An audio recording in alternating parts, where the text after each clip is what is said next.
성부와 성자와 성령의 이름으로. 은총이 가득하신 마리아님 기뻐하소서. 주님께서 함께 계신 여인 중에 복되시며 태중의 아들 예수님 또한 복되시나이다.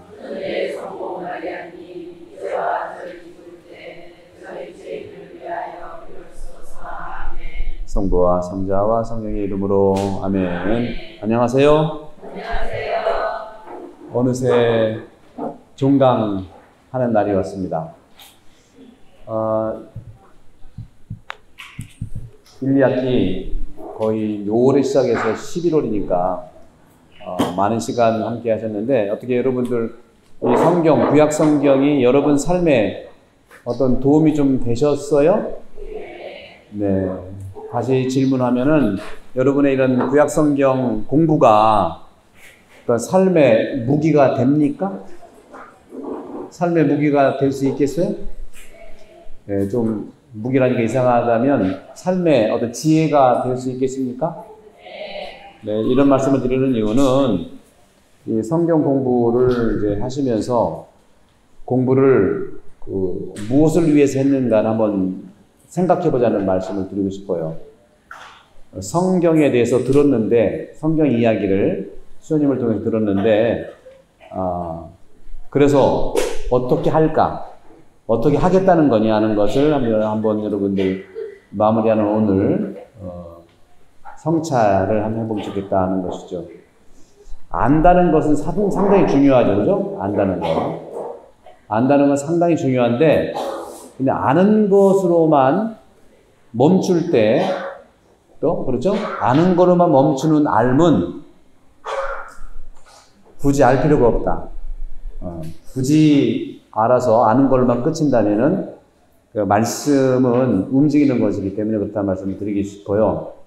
그래서 여러분들은 이 말씀을 듣고 또 알고 하는 것들이 옆 사람이 공부하니까 내가 공부하는 것이 아니고, 내가 이 두 학기, 올 1년 5월부터 11월까지 말씀에 대해서 많은 이야기를 듣고 알았는데, 그래서 나만의 특이점이 뭐냐를 여러분 좀 발견했으면 좋겠다는 것이죠. 그러니까 정답 위주형의 어떤 공부보다는 내가 정말 수녀님을 통해 들은 이 이야기를 나만의 독특한 가치, 특이점을 좀 발견하는 시간이 앞으로 됐으면 좋겠다는 거죠. 다음에 또 내년에 신약을 할 텐데, 그래야만 내가 공부하는 거라는 것을 좀 알았으면 좋겠다는 말씀을 드립니다. 이 공부라고 하는 것은 사람을 다루는 학문입니다. 사람. 단순히 지식을 많이 축적하는 의미는 뭐냐면, 사람을 잘 다루고 또 세상을 더 잘 다루기 위해서 공부를 하는 거예요. 다룬다는 게 뭘까? 바로 하나님의 시선으로 나를 더 정확하게 바라보고 또 상대방도 있는 그대로 바라보는 것이죠. 또 세상을 또 그렇게 바라보는 것인데, 그런 점들을 봤을 때 신앙생활에 있어서 이 성경이라고 하는 것은 당연히 중요한 나의 삶에 정답까지는 아니더라도 해답 정도는 될 수 있어서 내가 살아가는 그 관점에서 찾아가는 나의 어떤 목적이 분명히 있으면 좋겠다는 말씀을 드리면서, 우리 신앙생활에 있어서 여러분들, 저는 어떤 말씀 드리고 싶냐면, 여러분들 어느 한 가지를 배우면은 그 한 가지에 머물지 말고 그 배운 그 한 가지를 다른 분야에 적용할 수 있는 두 가지를 만날 수 있는 것. 이거를 다른 말로 표현한다면 중간자가 되기를 여러분 바란다. 중간자. 좀 어려운 말일 수 있겠는데, 중매쟁이가 그런 겁니다. 중매쟁이는 신랑과 신부가 함께 남녀가 잘 성사되기를 바라는 것이죠.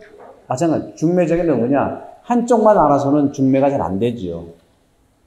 양쪽을 다 잘 알아야 중간자로서, 또는 경계인으로서 양쪽을 다 아우를 수 있는 이 밸런스가 우리 그리스도교 신앙의 상당히 중요한 가치라는 말씀 드리고 싶어요. 예수님이 바로 그런 분이었어요. 예수님은 하느님이셨고 사람이었어요. 경계인이에요, 경계인. 하느님만도 아니고 인간만도 아닌 하느님이면서 인간이라는 사실. 우리도 마찬가지예요. 신앙인이면서 생활하는 사람이에요. 신앙생활. 늘 양쪽이 잘하고 못하는 걸 떠나서 얼마나 밸런스를 유지하느냐. 여러분들이 이제 그동안 공부했던 이 구약 성경도 역시 마찬가지라는 거죠. 말씀 중심의 생활과 우리 그리스도교에서 가장 중요한 것이 성체성사, 성찬의 전례, 성체성사의 삶, 이 두 개가 잘 조화를 이루어야 되겠죠. 말씀 중심의 생활과 성체성사 중심의 생활, 이것이 함께 잘 조화를 이루는 것이 우리 신앙생활에 있어서 상당히 필요한 부분이라는 것이죠.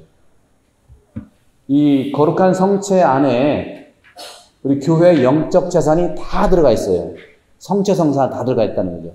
또 이 말씀 안에 교회의 모든 하느님 말씀이 다 들어가 있다는 거죠. 두 가지를 하나로 선택하는 것이 아니라 두 가지가 내 안에서 만나서 대화하고 움직이는 것이죠. 따라서 성체성사라든가 또 이 말씀 공부는 우리 신앙생활의 전체이고 원천이라고 볼 수 있어요. 저는 오늘 마무리하면서 이 말씀과 성체가 얼마나 잘 밸런스를 유지해서 적용하는 중간자, 경계인, 상당히 중요한 가치입니다. 그런 사람들 살면서 그래요. 한 번에 두 가지 할 수 없는 사람이 많아요. 그죠? 그거 인정합니다. 근데 그러나 저도 여러분 오른손만 너무 잘 쓰잖아요. 그죠? 왼손은 턱없이 부족해. 너무 약해. 약해도 너무 약해. 중요한 건 다 두 개 있잖아요. 눈도 두 개 있고 또 뭐가 두 개 있죠? 콧구멍. 귀도 두 개 있고 손도 두 개 있고 발도 두 개 있고 귀도 두 개 있고 눈도 두 개 있고 그죠? 허파도 두 개 있어. 안 보이는 것도. 또 신장도 두 개 있고 그죠? 콩팥이죠? 중요한 건 다 두 개 있는 것 같아요. 여러 가지. 하나도 물론 중요하지만 우리는 하나보다 두 개가 더 많아요. 우리 몸이 그렇게 생긴 겁니다. 그래서 이 두 개가 서로 만난다는 것은 우리 그리스도교의 이 진리에 상당히 중요한 그런 가치들을 가지고 있기 때문에 말씀을 좀 나누고 싶은 건데 요한 23세 교황님께서도 이런 말씀을 하셔. 성인이시죠.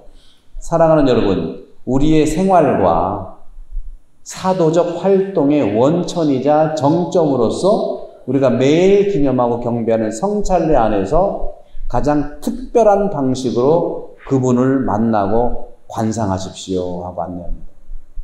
관상한다는 것은 성찬한다는 거죠. 또 베네딕토 16세 교황님도 이런 말씀을 하셨어요. 그 교황님이 교황 되시자마자 첫 번째 회칙을 냈는데 하느님은 사랑이십니다 하는 회칙에서 어떻게 말씀하셨냐. 성체성사란 뭐냐. 성당 안에서 미사 성제를 드리고 그것은 완성되는 것을 삶의 현장이라는 것입니다.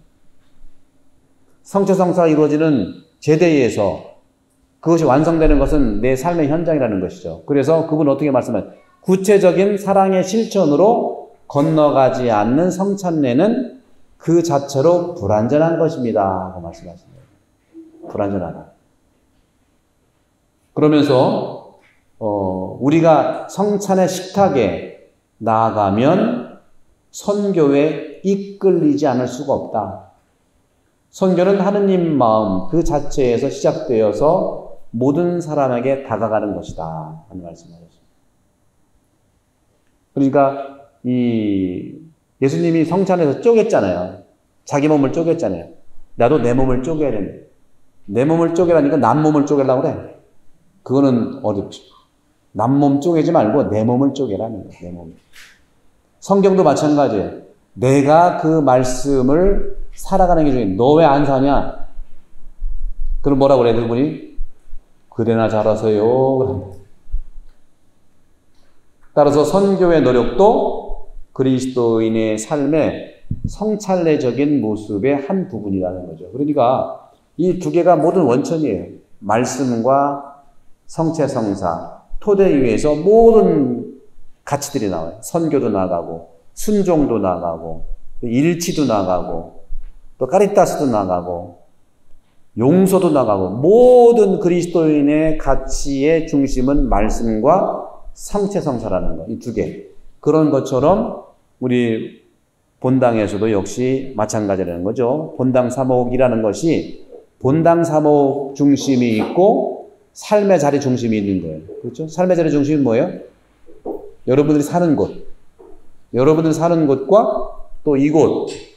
주일에 한 번씩 오시고 또 여러 가지 공부하러 오시고 기도하러 오시는 이곳과 여러분 사는 곳이 똑같이 밸런스를 맞춰야 된다는 것을 말씀드리는 것이죠. 그러면 성체성사 영성이라고 하는 것은 여러 가지 그리스도의 말씀과 또 성체성사 안에서 그분의 삶을 기념하게 되는 그런 가치이기 때문에 여러분들 스타일 아시잖아요. 나는 이건 잘 안 되는데 그러면 존중하면서도 한번 노력을 해보시는 거죠. 저도 그래서 테니스랑 왼손으로 한번 쳐보려고 그래요. 왼손으로. 또 쳐봤었어요. 오른손은 너무 잘 치거든요. 왼손에 비해서 어떤 선수에 비해서가 아니라 왼손에 비해서 오른손 너무 잘 쳐서 다음부터는 또 왼손으로 한번 연습해보려고 그래요. 그게 이제 건강상에도 균형을 맞춘다고 하더라고요. 한쪽만 쓰기 때문에 우리가 기형적인 그런 부분이 될 수 있지 않냐 하는 것이죠. 그래서 저는 여러분들과 함께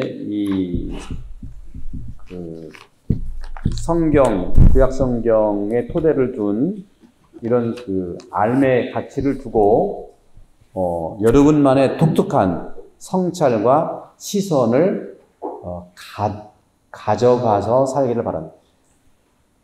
그런 점에서는, 이번 12월이 이제 여러분들 대림식이 당장 이번 주일로 대림 첫째 주간이고 하는데, 여러분들 들어오실 때 프린트문 하나씩 받아보셨죠? 네, 이게 이제 12월에 우리 살아 숨쉬는 공동체의 일단은 나눔 자료예요. 살아 숨쉬는 공동체 모임 있죠? 거기를 보시면은 대림 4주에 해당되는 말씀을 제가 뽑았습니다. 성탄인데 이번에는 이제 요셉의 시선을 한번 바라볼까 하면 요셉의 시선.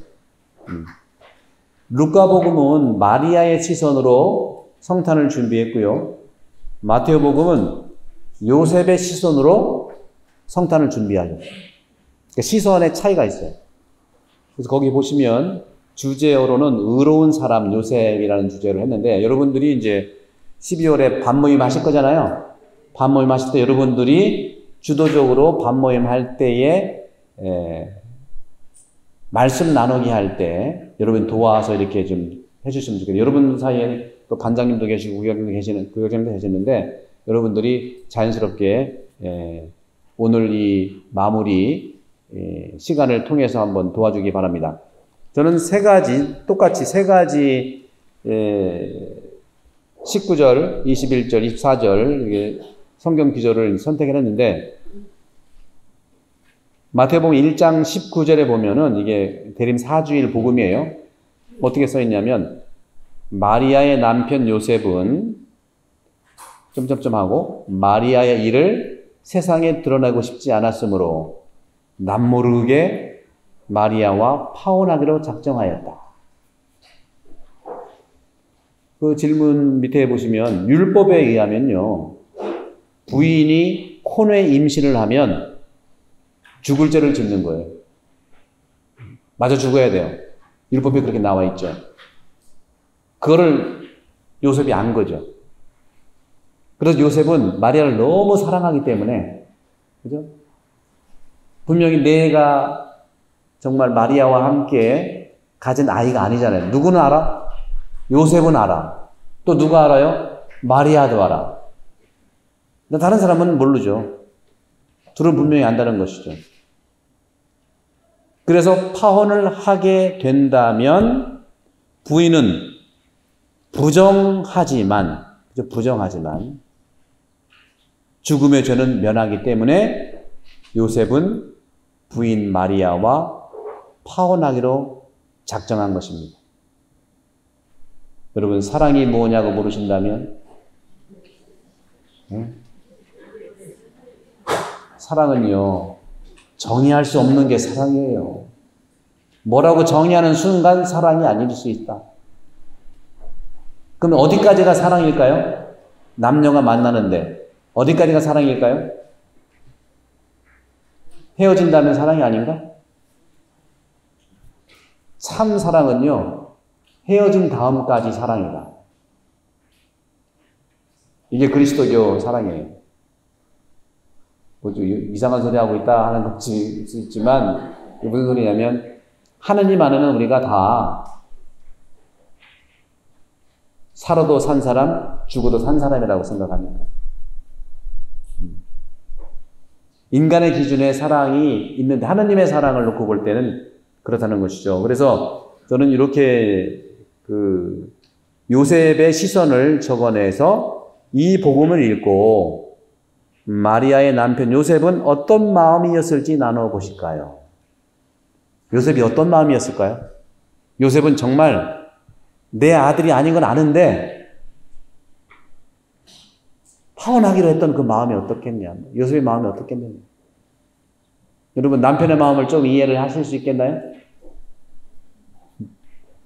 그리고 두 번째 성경 구절을 택한 거는 21절입니다. 이제 천사가 이제 나타나는 거예요. 천사가 뭐라고 했냐면, 마리아가 아들을 낳으리니 그 이름을 예수라고 하여라. 그분께서 당신 백성을 죄에서 구원할 것이다. 뭔 생뚱맞은 얘기야, 이게. 요셉의 입장에서 보네, 요셉의 입장에서. 제가 그래서 이런 질문을 했습니다.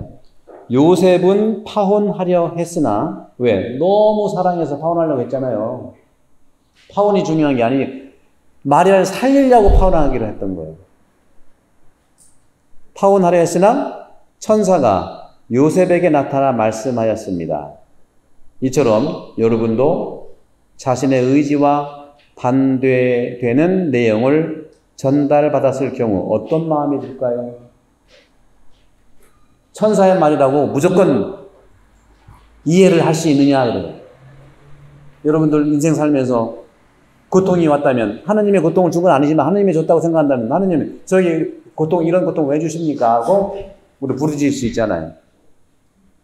그럴 때 요셉의 마음은 어떤 마음이 들었을까 하는 거죠.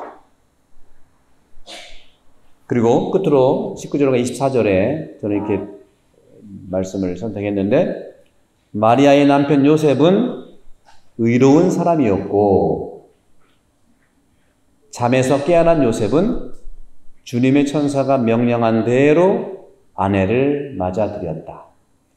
성경은 이렇게 짧게 1장 18절에서 24절 불과 한 6절 7절 정도에서 이 얘기를 전하고 있는데 너무 짧은데 이 안에 들어가 있는 행간의 많은 의미들, 요셉의 마음, 특별히 마리아의 마음 어떠했겠느냐. 이거를 여러분들은 시선이라고 하는 것이죠. 성경을 공부한다는 것은요, 성경은 사실은 공부의 대상이 아니고 믿음의 대상이고 주님을 만나는 현장입니다. 그런 점 여러분이 배운 공부가 주님을 만나는데 훨씬 도움이 되도록 그렇게 독특한 나만의 방식을 찾기를 바라요. 남이 이렇게 하는 거 존중하되 관심 갖지 마시고 내가 하는 거, 내가 이곳에 왔고, 여러분 내가 이곳에 왔잖아요, 그죠? 옆 사람이 가자고 해서 왔나?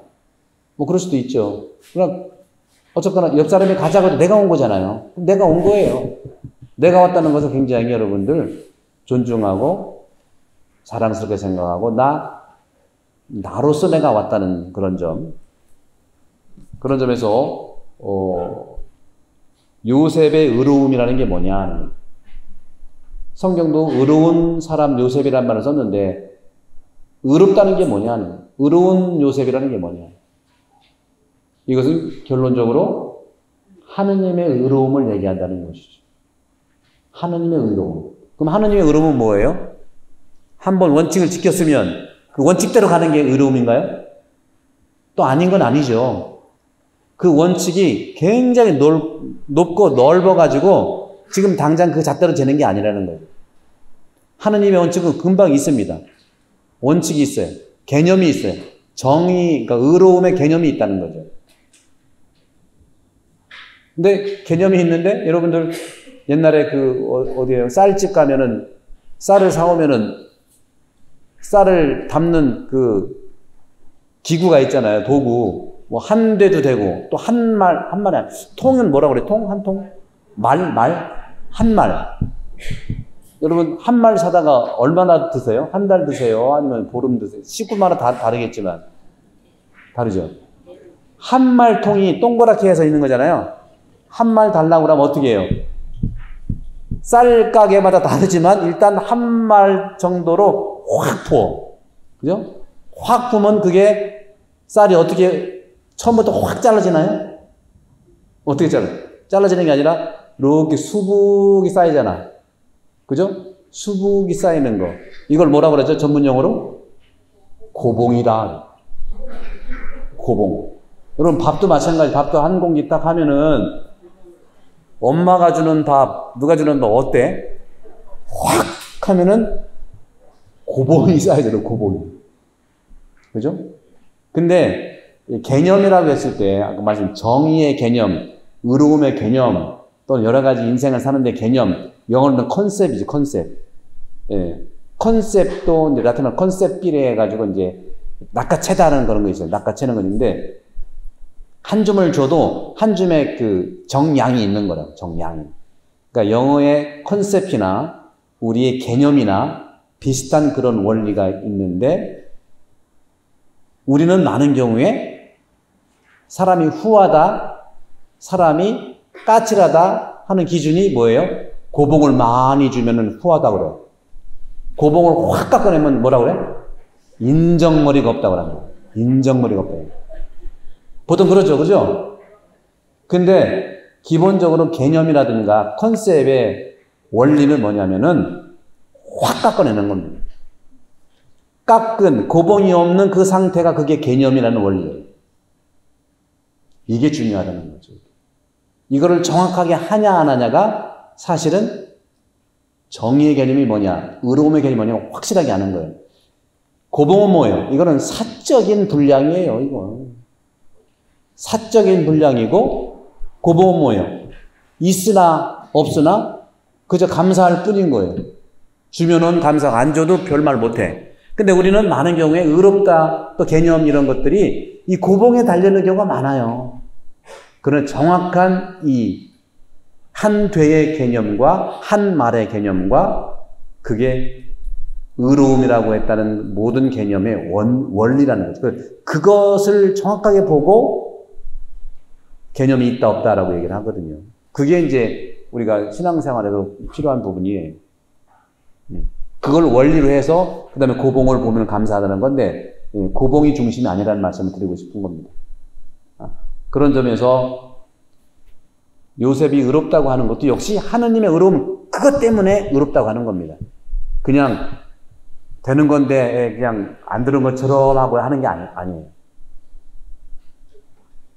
의로움의 정확한 요셉의 삶의 모습은 하느님의 의로움에 닮았다는 건데, 하느님의 의로움은 뭐냐면은 여기 썼어요. 거기다 요셉의 의로움은 자기 뜻과 생각을 내려놓고, 혹시 자기 생각과 뜻은 고봉일 수도 있어요. 좀 더 많이 주지. 좀 더 깎았어. 이것일 수 있는데, 그런 사적인 것을 좀 내려놓고 하느님의 뜻을 받아들이는 것이다. 내가 좀 손해보는, 고봉이 없어 보이도 하지만 정확한 의로움의 개념을 가지고 살아간다는 것이죠. 바로 하느님도 당신 백성에 대해 늘 용서하시고 자비를 베푸시며 자신의 뜻을 수정했다는 것이죠. 하느님의 의로움은 원리 원칙대로 하셨다는 그런 관점보다는 그 원리 원칙이라는 것들이 높고 깊고 넓다는 겁니다. 그래서 자기가 이렇게 하면 저주를 받고 벌을 받는다고 하는데 그걸 수정해버리는 거예요. 더 길게 버려. 이처럼 요셉이 믿고 따랐던 의로움과 여러분이 내가 믿고 따르는 의로움에는 어떤 차이가 있냐? 그게 이제 우리가 성탄을 준비한 대림식이 마지막 4주에 여러분들이 반에서 성탄을 준비하면서 의로움을 한번 준비해보자는 말씀을 드립니다. 그리고 10여 활동 토의 제시문에도 1번에 제가 이렇게 함께 나누도록 했어요. 성탄을 준비하는 대림시기를 맞이하여 주변에 가난하고 병들며 고통 중에 있는 이웃을 위해 기도하고 할 수 있는 작은 사랑의 실천을 해 봅시다. 그렇게 이제 여러분께 초대를 했는데, 이런 부분들을 여러분들이 이제 시선이라고 하는 거죠.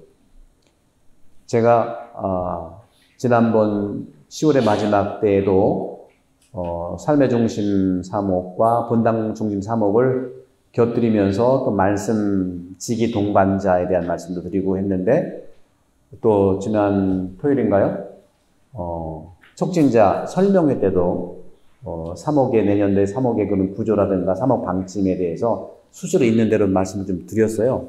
그리고 그런 방식들이 공의를 통해서 또 이렇게 기회가 될 때마다 이제 나누기를 좀 했는데, 그런 것처럼 우리 이 본당이 임기가 이제 2년 올해까지 마무리되는 사목위원들을 이제 임기가 아름답게 마무리되고, 또 12월에 새로운 사목 형태와 구조를 바탕으로 해서 이제 새로운 봉사자들을 초대할 텐데요. 곧 지난번에 촉진자 설명회 했던 영상이 오늘 내일 중으로 나올 겁니다. 그러면 여러분들 또 그때 못 오셨던 분들을 위해서 구역반이라든가 레지오라든가 이런 데 같이 돌려보면서 이해를 좀 같이 했으면 좋겠다는 말씀을 드리고, 저는 그런 점에서는 여러분들께 오늘도 여러분들이야말로 또 올 5월부터 11월까지 수녀님을 통해서 구약의 말씀을 이렇게 이야기를 잘 들으셨으니까 그걸 토대로 해서 말씀 구역반이든 어디든지 할 때 그걸 활용을 하면서 말씀 중심의 이야기가 됐으면 좋겠다 말씀드립니다. 그때도 설명을 드린 어떤 분도 그런 말씀을, 그러면 생활 나누기와 말씀 나누기 차이가 뭐냐고 말씀드렸는데, 실제로는 생활 나누기는요, 내 시선으로 말씀을 보는 거고요. 말씀 나누기는 뭐냐면 하느님의 시선으로 말씀을 보는 거예요. 다시 말씀드리면 지난번 우리 그리스도 왕 대축일 때 두 번째 죄인의 시선이 있죠? 두 번째 죄인의 시선이 말씀 나누기의 표본이라고 볼 수 있어요. 시선을 정확하게 보여요. 그게 성찰이기도 하고요. 여러분들이 이제 그런 점에서는 생활 나누기가 중심이 되면 말씀이 오히려 도구가 될 수가 있는 경우가 많이 있습니다. 근데 말씀 나누기를 하다 보면 하느님이 나한테 해주고자 하는 말씀이 무엇일까를, 두 번째 죄인이 그런 얘기 했잖아요. 나머지 지도자, 군인들, 죄인 한 명은 늘 자기 중심으로 네가 왕이고 메시아고 하느님 아들이라면 너 구해봐라. 나도 구해봐라. 우리도 구해봐라. 이렇게 했지만 두 번째 죄의 주는 정확하게 보는 거죠. 판단하는 게 아니라 나도 죄인이고 너도 죄인인데 예수님은 죄인이 아니지 않냐. 이렇게 보는 거예요. 이렇게. 있는 그대로를 보는 거예요. 있는 그대로. 그러니까 있는 그대로를 보는 것이 말씀 중심의 말씀 나누기예요. 여러분, 이것은 어려운 게 아닙니다, 사실은. 여러분도 그렇게 살아오셨어요. 여러분 자녀들이 언제 더 여러분 자녀 때문에 행복해요? 평소에 엄마 아빠가 강조했던 말씀들, 엄마 아빠가 고생하면서 가정 이뤘던 것들을 자녀가 기억하면서 그걸 알아차릴 때 얼마나 기쁩니까? 그러니까 그게 이제 성장한 자녀에 대한 행복감이라고 볼 수 있겠죠. 그거보다는 그거보다는 뭐 자녀가 그럴 수 있지만 엄마한테 용돈 탈 때만 엄마한테 맞는 얘기 해준다? 그것도 뭐 괜찮죠. 그리고 나한테 와닿는 말씀을 취한다? 괜찮아요. 좋은 거예요. 다만 그러다 보면 생활 나누기가 중심이 되다 보면 말씀보다는 내가 중심이 될 수밖에 없어요. 그래서 그 생활 나누기는 반모임이 끝난 다음에 간단히 다과 나눌 때 말씀 나누기가 된 다음에 다과 나눌 때 서로 주거니 받거니 하다 보면 더 풍요로워질 수 있다는 말씀 드립니다. 하지만 나는 게 아닙니다. 그래서 서서히 지금 당장 그렇게 하라는 게 아니라 그렇게 시도를 한번 해보자는 거죠. 여러분들부터 먼저 시작하면서 그렇게 먼저 이제 체험을 한 분부터 이렇게 하다 보면 어떤 분은 그렇게 하면서도 생활 나누기 할 수 있거든요. 그럼 하지 말라고 할 수 없어요. 그냥 하게 둬야 됩니다. 왜? 자기의 특이한 점이에요. 그걸 우리가 뭐라고 할 수는 없어요. 다만 우리가 서서히 성경을 공부하는 여러분들이 그런 하느님 말씀을 중심으로 해서 말씀 나누기가 된다는 그런 말씀 드렸잖아요. 기도 생활을 하느냐 생활 기도를 하느냐 다 좋은 거예요. 그렇죠? 기도 생활은 기도를 중심으로 해서 기도하는 곳에서 내가 기도를 중심으로 해서 하는 것이고 생활 기도는 어떤 거라죠? 내가 생활하면서 기도하는 거고 두 개 다 괜찮아요. 그러나 기도 생활이 첫 번째라는 관점도 말씀 나누고 싶은 것처럼 말씀 나누기가 첫 번째고 생활 나누기는 또 그 다음에 내가 할 수 있다는 것이죠. 그런 점들을 적절하게 잘 항상 말씀드렸죠. 여러분들이 익숙하지 않아서 어렵지만 해보면 정말 이 세상에서 성공하는 사람들은요. 경계인들이 성공하고요. 중개자가 성공하고요. 또 중간자가 성공하거든요. 이쪽 저쪽 하나만 확실하게 한다. 그분도 성공해. 근데 제일 성공 못하는 사람이 중간자, 중개자, 또 그걸 거꾸로 하는 사람. 그걸 반대로 하는 사람. 이쪽과 이쪽을 잘 알아서 중간에 있어야 되는데 이쪽과 이쪽을 반대로 왔다 갔다 하는 거. 내 편리한 대로 쓰는 거.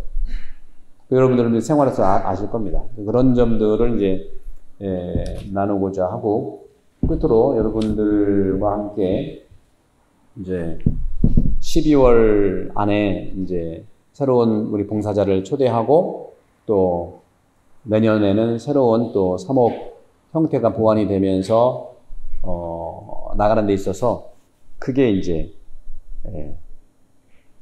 위원회가 형성이 될 텐데 제가 먼저 말씀드렸지만 또 간단하게 좀 부언을 해드리면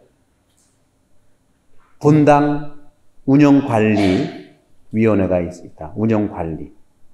두 번째는 구역공동체 사목위원회가 있고요. 세 번째는 사회사목위원회가 있고요. 그 다음에는 다섯 번째는 전례사목위원회가 있고요.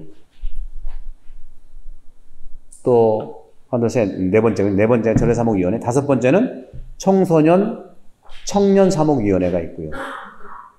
그 다음에 신심봉사단체 협의회가 있습니다. 이건 새로 만든 게 아니라 있는 걸 그대로 이제 모아놓은 신심봉사단체 협의회는 뭘까요?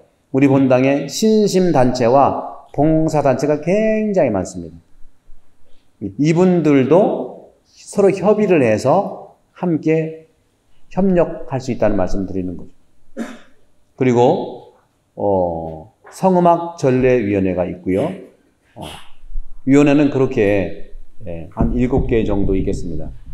본당 운영관리위원회는 말 그대로 우리 본당의 운영관리, 집이 한 40년 되다 보니까 많이 이제 수리도 해야 되고 어디 고장났나 보기도 해야 되고 그런 부분들 많이 있죠. 또 재정에 대한 것도 재정위원이 있을 수 있겠고, 그리고 우리 일을 하시는 풀타이머, 사무장, 관리장, 또 시설관리위원 이렇게 있겠고, 그리고 본당 중심에 이런 교육을 할 때 맞는 신앙교육위원, 또 본당 중심의 또 문화예술 교류를 할 수 있잖아요. 그런 분들이 문화예술위원 같은 거. 또 선교도 할 수 있겠죠. 그럼 전교복음화위원 이런 식으로 해서 본당 운영관리위원회가 형성이 되고, 기존에 있었던 총구역이라고 할 수 있는 데는 구역공동체사목위원회가 있는데, 여기에도 똑같은 그런 구조도 있을 수 있겠다는 거죠. 그래서 12구역이 당연히 포함되어 있고, 또 거기 12구역 안에 또 함께 활성화할 수 있는 사회복지위원이 있고, 또 청년위원이 있고, 또 거기에도 선교복음화위원이 있을 수 있고, 또 봉송체도 그 구역을 위해서 하는 거니까 봉송체 위원도 같이 포함되는 것이 있을 수 있고요. 또 사회복지도 역시 있을 수 있다. 구역에서 아픈 분들, 어려운 분들을 이렇게 잘 발견하고 찾아내는 거죠. 이렇게 된 분들이 이제 세 번째 위원회, 사회사목위원회는 교회가 병원 구조를 해야 된다는 거 누차 말씀드려요. 야전병원이 될 수도 있고, 또 동네 병원도 될 수 있는데, 이 사회사목위원회에는 생태환경위원회가 있죠. 이번에 부시화여에 있을 때 그런 일들을 하는 것이라고 볼 수 있겠죠. 그 다음에 사회복지위원회가 구성이 되어서 구역공동체 사목위원회에서 어떤 어려운 분이 생겼다. 그럼 그분을 구역장이나 또는 그쪽의 사회복지위원이 사회사목위원회 안에 있는 사회복지위원회에 이런 분이 있다고 알려줘. 그럼 이분들이 가서 다 면밀하게 살펴보는 거예요. 어떻게 아픈지, 어떻게 도와줘야 되는 건지, 어떻게 또 정확하게 심의하고 찾아보고 도와주는 것을 얘기합니다. 충분히 우리는 그런 역량이 되어 있습니다. 그리고 해외선교위원회가 있고요. 또 세이프가드위원회가 있고, 또 혼인장애에 대해서 우리가 해소를 도와주는 그런 분야도 있고, 이런 사회에 대한 그런 아픈 분들을 우리가 도와줄 수 있는 그런 위원회가 이제 사회사목위원회라고 볼 수 있겠습니다. 그리고 청년사목위원회는 청년들이 스스로 모든 일을 할 수 있도록 청년들이 위원장이 되는 거고, 알아서 이제 우리가 어른이 도와줄 수 있는 것만 도와주고 스스로 알아서 할 수 있는 것을 이제 자율적으로 이제 인정해. 그들의 이야기는 그들이 서로 할 수 있도록 우리는 안전과 위생 이 부분을 잘 이렇게 관심 있게 보고 스스로 알아서 할 수 있는 만큼의 위원회를 하고 도와주는 것이죠. 전례사목위원회는 기존에 있는 전례분과 전례 제대를 중심으로 해서 많은 분들이 단체가 있잖아요. 그들이 함께 전례사목 스스로 위원회 활동을 하는 겁니다. 그리고 성음악전례위원회는 기능직인데, 그리고 미디어 선교위원회는 모든 것 지금도 찍고 있는데, 이런 찍은 걸 통해서 많이 못 오신 분들을 위해서 이렇게 볼 수 있도록 오늘날의 선교가 될 수 있겠습니다. 또 우리 본당에는 학교가 많아요. 그죠? 한글학교도 있죠. 또 은빛대학도 있죠. 또 주일학교도, 초등부 주일학교, 중고등부 주일학교, 학교가 꽤 있습니다. 또 이 밖에 필요하다면 필요한 학교가 있을 수 있겠지 않습니까? 그래서 학교위원회도 상설은 아니지만 형성이 돼가지고 서로 도와줄 수 있는 부분들이 필요하겠다는 말씀드립니다. 이렇게 이제 간단하게 이제 누차 몇 번 기회에 걸쳐서 말씀드렸기 때문에 이런 것들을 이렇게 저렇게 보시면서 여러분들의 이 구약성경의 말씀 공부를 이런 사목하는 데 있어서 여러분들이 자유롭게 또 자율적으로 발런티어로서 이렇게 협력을 해주면 감사하다는 말씀을 드립니다. 끝으로 여러분들께 나누고 싶은 말씀은 이번 대림 특강 때 여러분들께 이번 부시파이어도 있었고요. 또 부시파이어가 있으면서 우리 생태에 대한 긴장도 이제 늦추지 말아야 되겠다 하는 차원에서 이번에는 12월 15일 날 주일날에는 대림 특강을 전례 교육의 일환으로 전례 봉사자들 다 하지만 우리 본당 전체에 미사에 대한 우리 신부님 2분, 저 3분이서 1시간씩 맡아서 전례, 특히 미사 총지침이라는 것이 있어요. 미사란 총지침이 여러분들한테 도움이 되는 것을 각각 맡아서 꾸준하게 이번에는 50방, 150방을 여러분들한테 맞는 것들을 우리가 준비해서 대림특강으로 하겠습니다. 12월 15일 날 대림특강을 하고 그러니까 신부님 3분이 하는 거죠.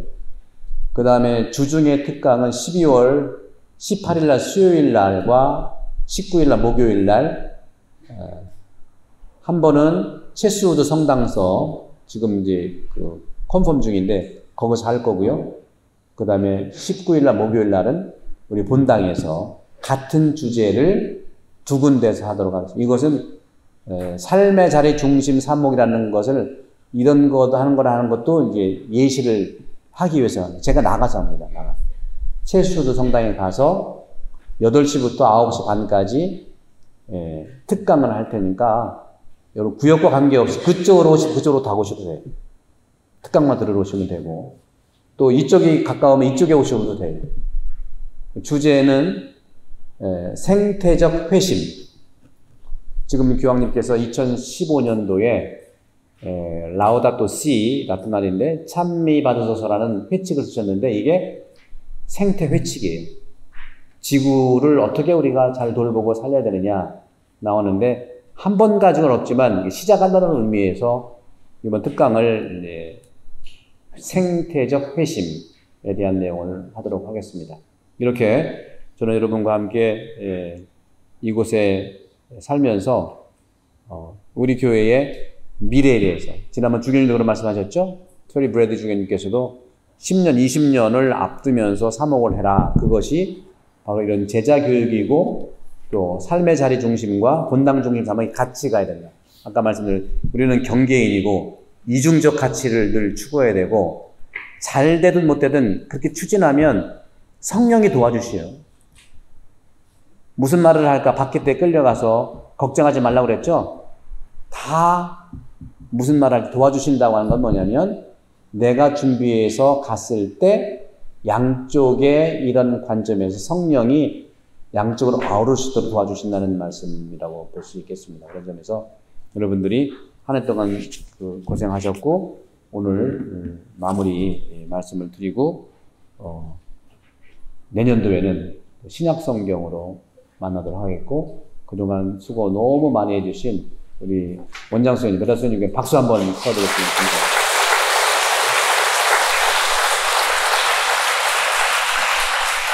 자, 그러면 영광송을 일단 마치고 계속 진행하도록 하겠습니다. 성부와 성자와 성령의 이름으로 아멘. 사랑의 주님, 의로운 사람 요셉처럼 인간적인 사랑을 통해서 결정했던 것들을 내려놓는 의로운 삶을 살 수 있도록 이 말씀을 통해서 우리를 인도해 주시고 또 이 말씀을 통해서 우리가 나한테 당신이 원하는 계획이 어떤 것인지를 하나씩 찾아가면서 각자가 다양한 특별한 가치를 살아가는 공동체 되게 이끌어 주소서. 주님께서 여러분과 함께 전능하신 천주 성부와 성자와 성령께서는 우리 모두에게 강복하소서. 아멘. 성부와 성자와 성령의 이름으로 아멘. 감사합니다.